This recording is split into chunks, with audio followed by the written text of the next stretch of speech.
Ladies and gentlemen, we're gathered here today. Thank you, you got it. For the marriage of the physical and digital world. This is augmented reality. So, the future isn't what it used to be.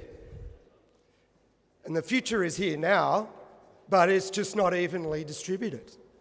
Such as the words of William Gibson, the famous sci-fi author. And it's a mix of these wisdoms that's carried me through to see how I can use augmented reality to prove all of our lives. It's an industry, along with virtual reality, that's been growing and growing.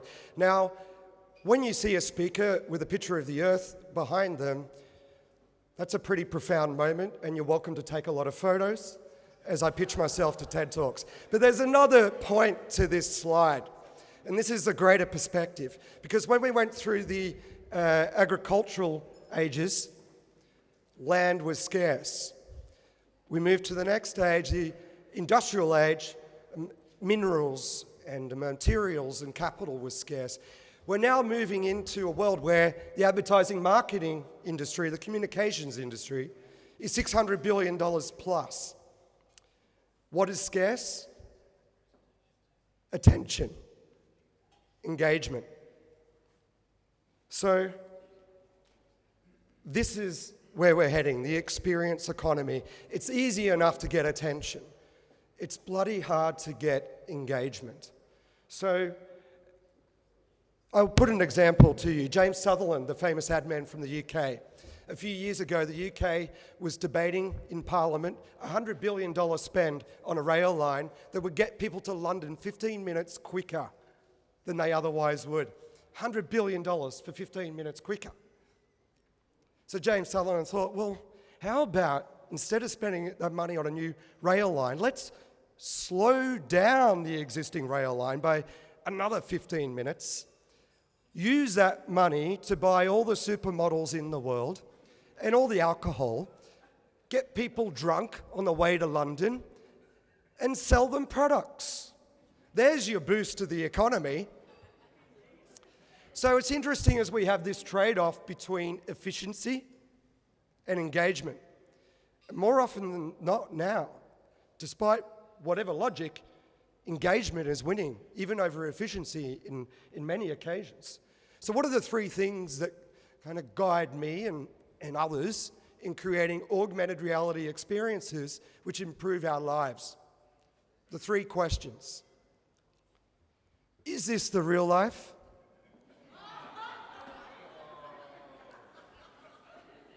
Is what you're seeing here, as I stand in front of you, celebrating the marriage of the physical and digital world, is what you see 100% accurate?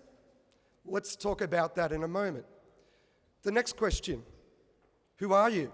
Who am I? How do we relate? This is important in the communications industry. Using augmented reality, this is getting flipped. This is getting totally reinvented. The next question, of course, and I haven't been, I know you've paid a lot of money to be here tonight, but you haven't paid enough to hear me sing, so I'll just verbal. How deep is your love? How deep? How really deep is your love? You know? So, when you put a message out to the public for your brand or for your ambassadors and so on, how much are they going to love that message? And what's essential to passing through the ears, the eyes, and all our other senses to get people to fall in love with your products, with your messages? Not only your physical products, but those trickier, intangible, complex products. And so that loops us back to the question, what is real? So let's think first of the virtual reality. For people who don't, hands up if you know what virtual reality is. Very good. Nice one. That's a good majority. I would say for augmented and virtual reality, the standard across the population is probably about 10% awareness. And we had about 50% here, which is good, which means there's still people who need to learn. So you could have a computer-generated imagery all around you. That's a virtual reality replacing your real world. Secondly, you could have a 360 video or still camera capture all around you. That would be a virtual reality. Then in the middle is a mix of the real world and the digital world. So B&W on the left, and in Japan, Panasonic on the right. So for different cultures, we're going to have different mixes.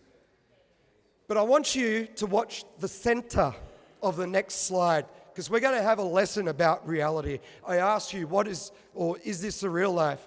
So please focus on the center of the next slide.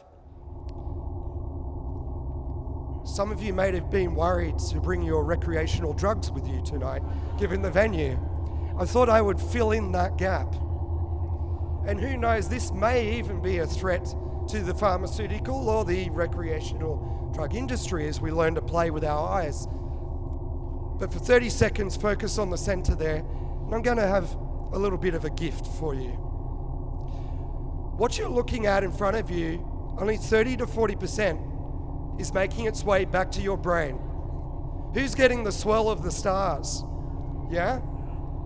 It's freaking amazing. So look up Van Gogh Starry Night Illusion on YouTube.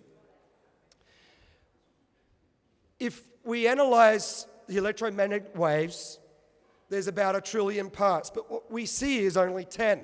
How are we satisfied with that as we're after ever evolving improvement? So now, next year, we'll have infrared cameras in our phones. But already animals like butterflies and scorpions are in front of us.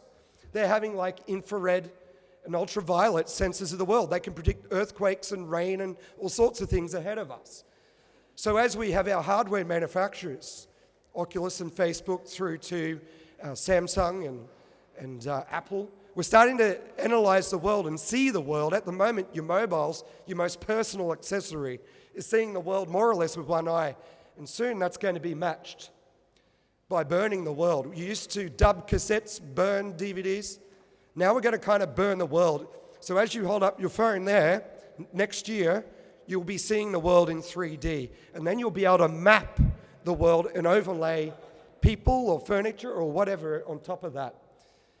And as we do that, we can then lift the device out of our hands, get that silly device out of our pockets, and not just be in the mobile, heads in the mobile, get that thing on your face. That's inevitable. It's right upon us, and it'll be on the shelves in the next 1 to 2 years. Now, what happens when we start having those devices on our faces? If you look to the left, this is a head scanned from 20 minutes sitting still. On the right, a head scanned with a person that has been walking for 20 minutes. This is far more lit up, you can see by the red zones. This implies this person is going to be more responsive to your messages. So as a PR industry, if you want to talk to people who are more open to persuasion, to behavior change, to be convinced of your product, you want people up and walking about. You don't want them chained to the desk. This is going to be very clear cut, and this will decide the leaders in the PR industry and the social media industry and the losers. And this is nothing of a new idea. Hands up if you love The Wizard of Oz, the yellow brick road. I know I'm being super colourful tonight, and I think it's appropriate because we've got a very colourful crowd. So L. Frank Baum, who wrote Wizard of Oz, he also wrote The Master Key. The Master Key included electronic glasses. This guy invented augmented reality see-through glasses in 1901. He predicted they'll come real in 100 years. He wasn't far off. His suggestion was when you look at people, before you have to shake their hand and look in their eyes, as you look at people, you'll be able to identify their personalities. And you'll have a letter on their forehead. I can't swear here, can I? Anyways, so, you might have W for wise, F for fool, K for kind, C for cruel. But straight away, you will know who is appropriate to speak with. Fairy tales are really important for the development of our ideas and great concepts, even in 2015. Happy Back to the Future week, by the way. Hoverboard's on the way, man. So, a little girl asked Einstein, how do I be as clever as you? Einstein said, well, read fairy tales. This is a true story. Straight away, the girl snapped back, how do I be more clever than you? With a bit of an uplifted nose, Einstein thought about it. He had to think. One of the cleverest people on earth. And then he thought, read even more fairy tales. So get into it later tonight. So this is a busy slide, but what it's indicating, and I'm happy to share this deck with you later. You can reach out to me on my Twitter handle here and use that hashtag MediaSocial. We start at the bottom. 150 and more years ago at the campfire, we had direct whites in the eye conversation. Those whites in the eye are important for humans, and they differentiate us from crocodiles who need to hide the direction they look at other people. The whites in the eye connection is what transfers, it's the neurotransmitters transferring trust, loyalty, persuasion, and bonding. These key elements that are so essential for public relations and social connections. But as we've scaled our media from theatre, we separated the audience. We still had this 3 walls.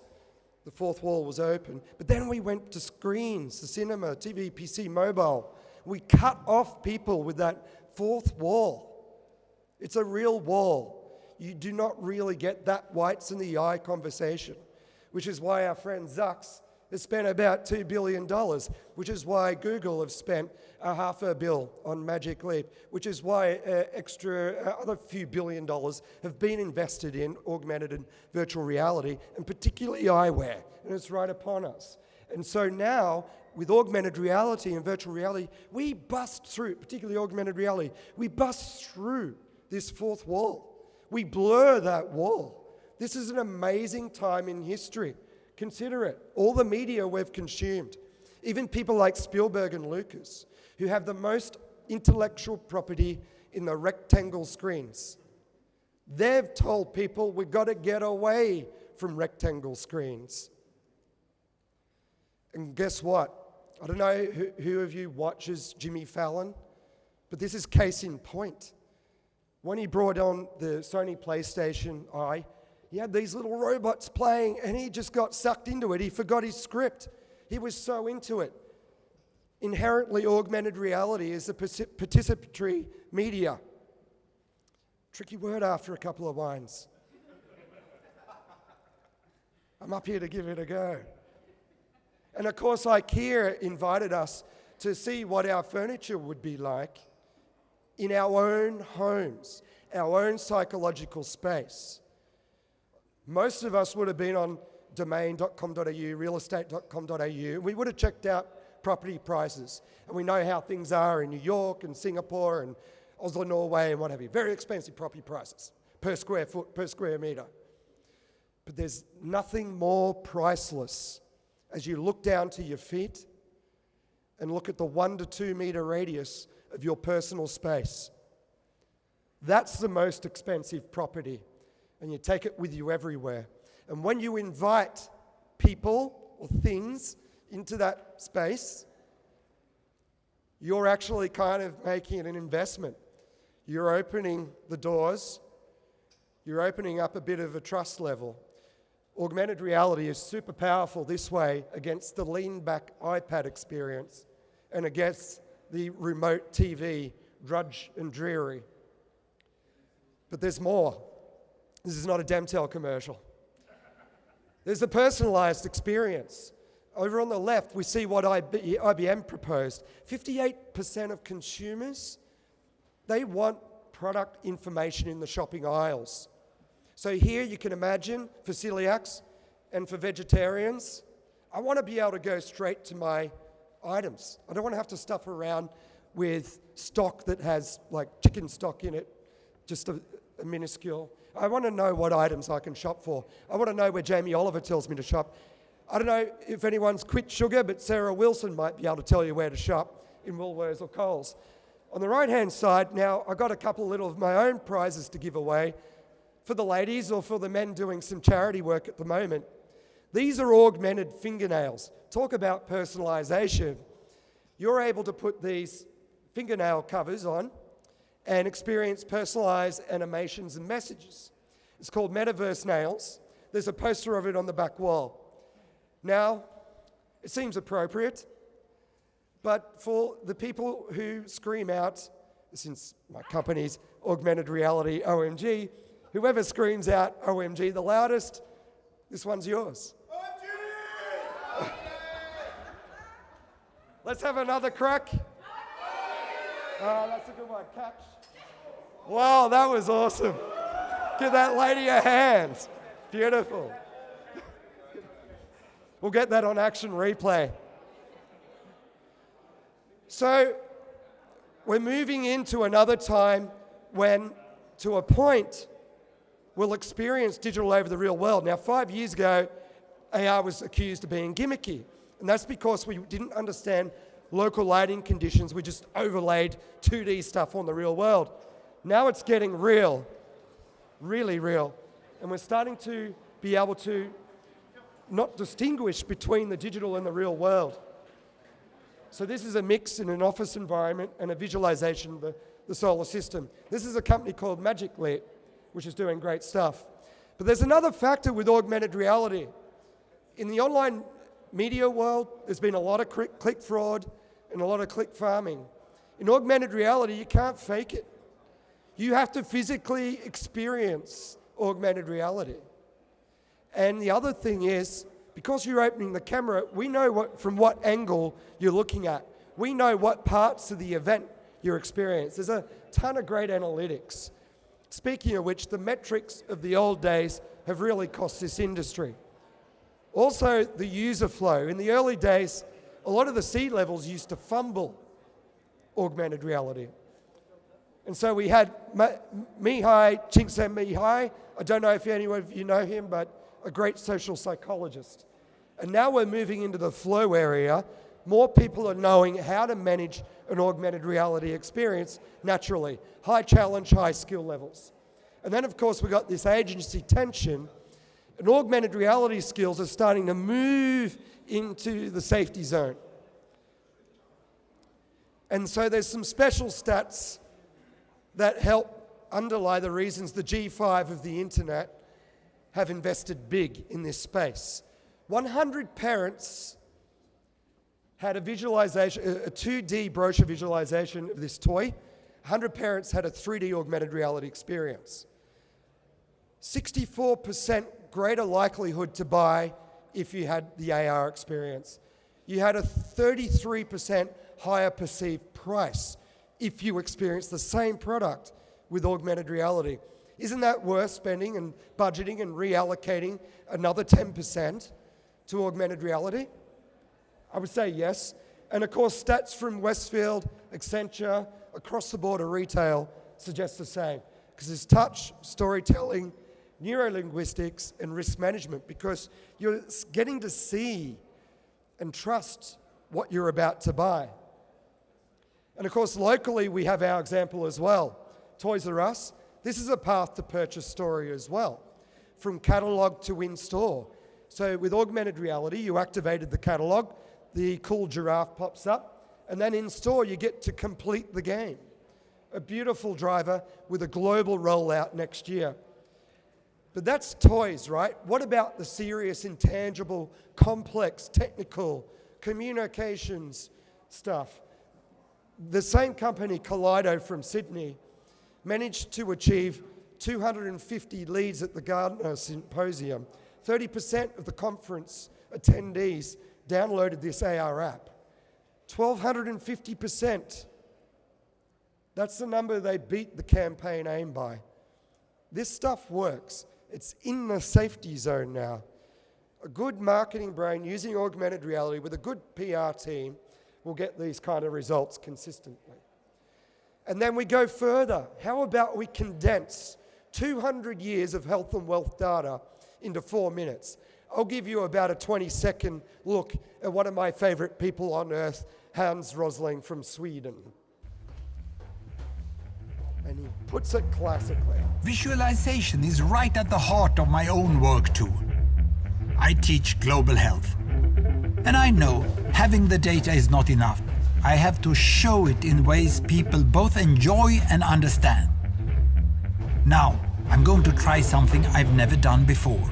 In my lifetime, former colonies gained independence, and then finally they started to get healthier and healthier and healthier. So and the in the countries are 1970s, color-coded? then countries in Asia and Latin America started to catch up with the Western size countries. of They the bubbles became and the the size of the emerging countries? economies. Some in Africa follows. Some Africans were stuck in civil war and others hit by HIV. And now we can see the world today in the most up-to-date statistics. It's like watching a football grand final. It's so much more interesting than a damn spreadsheet or table, a pie chart. And we go from big data to big love. Hands up if you saw Tupac at Coachella. Yeah, we've got a few people here. In 2013, Dr. Dre, now famous for Beats and now employed by Apple, brought back the legend Tupac Shakur to perform live 12 years after he passed away, or allegedly passed away. Some people suggest he's in Cuba. Okay, I know it's a bit high school, but I'm going to put your hands up again. Who would love to talk at their own funeral? Am I the only one? Come on. Think of the fun you could have with that. So Benjamin Button's a movie with tens of millions of dollars. They created a hologram of a guy who reversed in age. With Tupac, it was about a $400K spend done in about 4 months. We now move on to all this buzz around holograms. And what drives it? Well, we've got a multi-trillion-dollar industry when we get on planes, trains, and automobiles to get that whites in the eye, face-to-face business conversation. And then we tried to shortcut it. But the telepresence industry only got to about a 3 billion population, and it's plateauing because it's got that wall. This is where augmented reality comes in. We're bringing the Princess Leia moment. But at first in mobile, it's a big production. So this is about a 200K kind of production with a matrix-style setup. This is about a 100K type production with 100-odd cameras, with 100-odd Microsoft Kinect cameras. And this is In this kind video, of how we put it present together. our system to create high-quality, free viewpoint video that can be So this is compressed how to you get bandwidth head-to-toe suitable for consumer performers on applications. mobile. The first step generates a 3D point cloud, starting with stereo depth maps from RGB and IR pairs. Next, we determine which areas contain So you can notice perceptually millions of important details, such as triangles hands on the or faces. performers, with most of the We preserve concentration quality on the of face and the geometry hands. texture in these areas When you we meet decimate people, the mesh they're the to its two target signals. density. That's the reason The you get on a final step plane is to have a unwrap the business meshes, meeting to see generate if a you can texture trust the other atlas, person. then compress. So when do we use holograms? You might tap into your spiritual guides in the morning as soon as you check Facebook before you even kiss your partner. You might have your spiritual guides, your religious guides. It might be Richard Branson, Anthony Robbins, whoever motivates you to start the day. Life-size, photoreal. Skyscanner says the travel industry expects 60% of people to tap into a hologram personal trainer to start the day. It might be Tai Chi, it might be boxing, it might be yoga. And then, of course, Star Wars, but then we get to AT&T suggesting the hologram of George Washington teaching children about American history. And then, of course, we move to family communications, and maybe even Victoria's Secret supermodels parading underwear for your online retail purchase late at night. And of course, it won't just be mobile, it could be delivered by these kind of displays. In the next few years, this is expected to be a $3 billion industry where we project into these installation units. So as my uncle said, Scott, my uncle was an ad man who invented the terminology beans means fast, so he's very sophisticated. He said, Scott, your technology's great, but people still buy from people. And I think, Uncle Roger, you kind of got it right. And what did I take from that? I took Princess Leia. So fortunately, I'm building that hologram environment, and I'm going to be able to do it for prices sub a few $1,000s initially, and pretty soon for next to nothing. So it's right upon us, such as the eyewear as well. So on that note, I pronounce the physical and digital worlds partner and partner. Thank you for your attention and engagement. You've been very good. Thank you.